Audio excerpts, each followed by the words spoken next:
Sundarani film productions Mohan Sundarani प्रस्तुत करते हैं छत्तीसगढ़ी कॉमेडी फिल्म गोलमाल।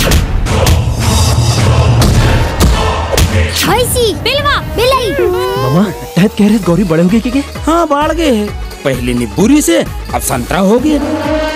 ए भगवान! सरपंचिन, गौरी तो सही में पहली जैसे नहीं। गौरी!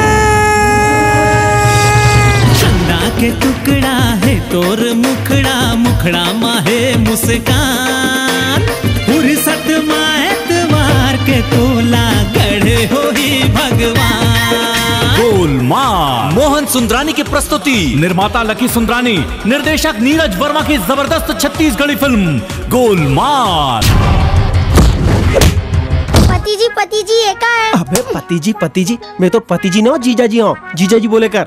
जीजा जी मतलब भाटो? बिल्कुल भाटो। अरे चिंता करे मैं उस्ताद तो रही से हमारे स्वर्गीय बाबूजी है। भाटो ज्यादा जन चाटो। सुनील बाबू, तोला तो करके रहूं मैं काबू। अबे कोदू काय बे? बन गए ना। ये पीरावा थेगा सुहुलावा थे, ये पीरावा थेगा सुहुलावा। कॉमेडी और एक्शन से भरपूर जबरदस्त मनोरंजक छत्तीसगढ़ी फिल्म गोलमाल।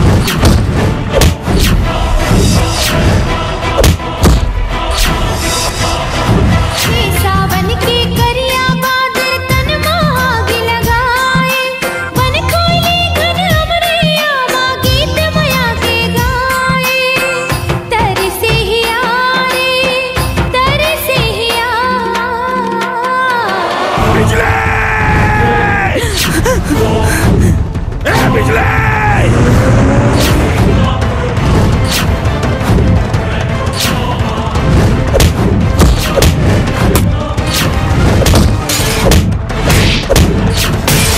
कल हम माया के गीत गाबो, दुनिया अपन अलग बसाबो।